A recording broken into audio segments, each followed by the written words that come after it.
Salam dan bahagia Bapak dan Ibu. Perkenalkan, saya Dr. Anda MIMM, pengawas sekolah Dinas Pendidikan Provinsi Riau. Izinkan saya berbagi praktik baik dalam melakukan pendampingan pada sekolah binaan dengan menggunakan metode Focus Group Discussion (FGD) untuk mewujudkan pembelajaran berdiferensiasi. Apa itu pembelajaran berdiferensiasi? Pembelajaran berdiferensiasi adalah serangkaian keputusan masuk akal, common sense yang dibuat oleh guru yang berorientasi kepada kebutuhan murid. Keputusan yang dibuat tersebut terkait dengan satu, kurikulum yang memiliki tujuan pembelajaran yang didefinisikan dengan jelas. Dua, bagaimana guru menanggapi atau merespon kebutuhan belajar muridnya sehingga ia mampu menyesuaikan rencana pembelajaran untuk memenuhi kebutuhan belajar murid. Tiga, bagaimana menciptakan lingkungan belajar yang mengundang murid untuk belajar dan bekerja keras untuk mencapai tujuan belajar. Empat, manajemen kelas yang efektif. Lima, asesmen yang berkelanjutan.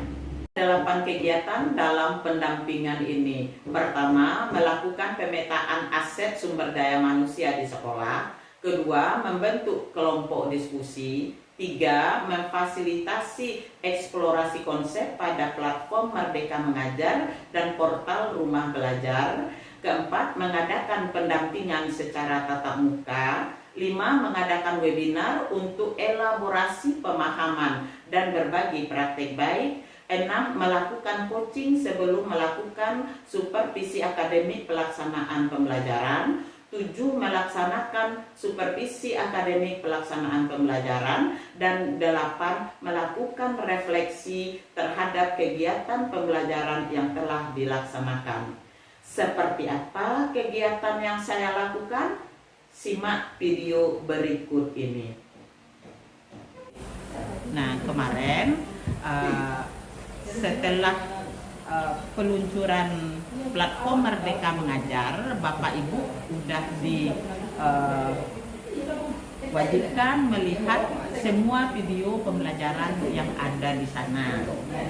Nah, udah sampaikah Bapak Ibu melihat video tentang pembelajaran yang memenuhi kebutuhan belajar murid tersebut? Gimana Mbak Yun? Udah buka dah. Oke ya. Oke. Jadi pembelajaran untuk memenuhi kebutuhan murid itu dikenal istilahnya dengan pembelajaran berdiferensiasi. Adakah pertanyaan bagi Bapak Ibu dalam melaksanakan proses pembelajaran berdiferensiasi ini ke depannya? Bagaimana cara atau teknik untuk mengetahui kebutuhan belajar siswa itu? Oke. Caranya kan dia belum tahu lah teknik untuk kita berdiferensiasi. Oke, terima kasih Bu Yuyun atas pertanyaannya. Bahwa murid kita yang di kelas kan terdiri dari beragam murid, berasal dari latar belakang yang berbeda, minat yang berbeda, pokoknya semuanya berbeda. Anak semuanya unik, memiliki potensi masing-masing. Nah, bagus pertanyaan Bu Yuyun. Bagaimana cara kita menentukan kebutuhan belajar setiap murid? Nah, di awal pembelajaran kita melakukan asesmen awal dulu. Nah, namanya itu asesmen awal yang kita lakukan untuk mengetahui pemetaan tentang kebutuhan belajar murid kita.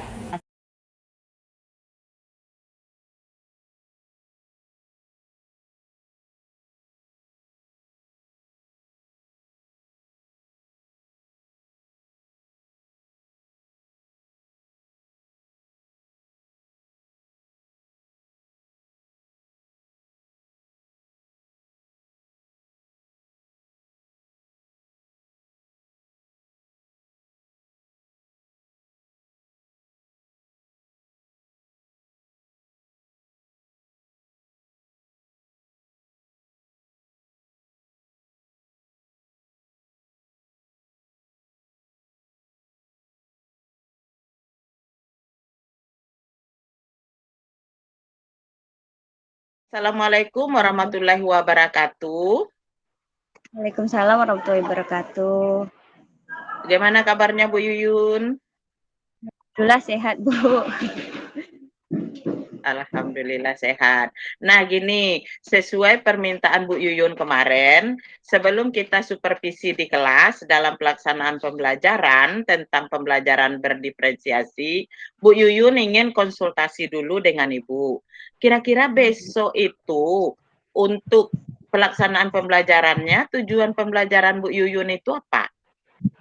Oh, untuk tujuan pembelajaran saya ada 3, Bu. Yang pertama, siswa dapat menjelaskan tentang barisan geometri. Yang kedua, siswa dapat menentukan suku ke N dari suatu barisan geometri. Lalu yang ketiga, siswa dapat menyelesaikan masalah kontekstual yang berkaitan dengan barisan geometri. Itu, Bu. Untuk mencapai tujuan pembelajaran yang 3 itu, yang udah terbayang sama Bu Yuyun sekarang, diferensiasi apa yang akan Ibu Yuyun lakukan?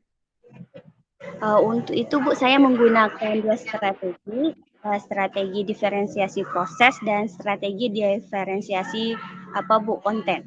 2 aja saya pakai, Bu. Oh, 2 aja. Nah, jadi sebelum Bu Yuyun menggunakan 2 strategi itu, tentu sebelumnya Bu Yuyun udah siapkan asesmen awalnya. Apakah Bu. asesmen awal sudah Ibu Yuyun susun? Gambarannya kira-kira untuk diferensiasi konten itu, konten materi yang akan Ibu Yuyun sajikan itu dalam bentuk apa kira-kira? Oh, kalau untuk konten saya itu nanti menggunakan ada 3, Bu. Yang pertama, nanti saya menggunakan media pembelajaran dalam bentuk video, itu yang ada dari YouTube. Lalu yang kedua, saya nanti menggunakan dari rumah belajar, yaitu web atau multimedia interaktif dari aplikasi SAC, Smart Aplikasi Creator. Sedangkan yang ketiga, Kerisauan Bu Yuyun tentang pelaksanaan diferensiasi dengan kesiapan Bu Yuyun tadi itu udah terjawab. Nah, Bu Yuyun tidak perlu lagi risau, tinggal lagi Bu Yuyun melaksanakan nanti di kelas sesuai dengan apa yang telah Bu Yuyun rencanakan. Kelompok berapa kalian? 5. Oke, kelompok 5 silakan presentasi. Nanti kelompok lain yang akan menanggapi. Oke, silakan ke depan. Assalamualaikum warahmatullahi wabarakatuh.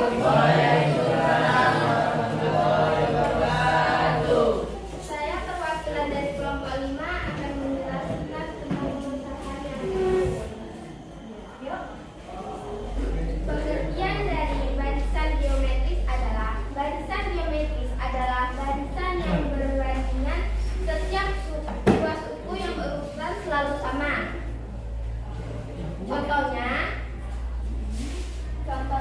3A ini datangnya dari suku pertamanya.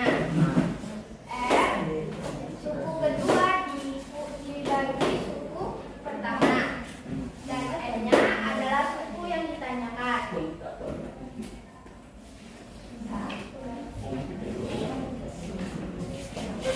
Untuk kelompok lain, apakah ada pertanyaan?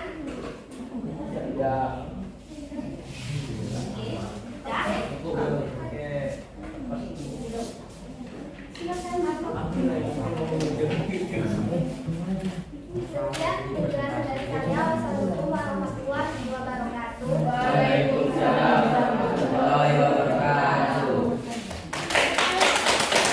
Terima kasih tadi Bu Yuyun telah menampilkan pembelajaran di kelas Ibu udah mati tadi. Nah sekarang kita refleksi bagaimana perasaan Bu Yuyun melakukan pembelajaran yang diamati seperti tadi.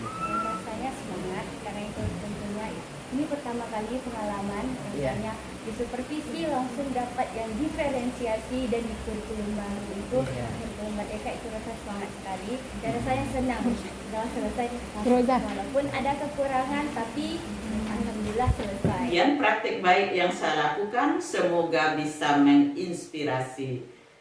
Salam bahagia Bapak dan Ibu.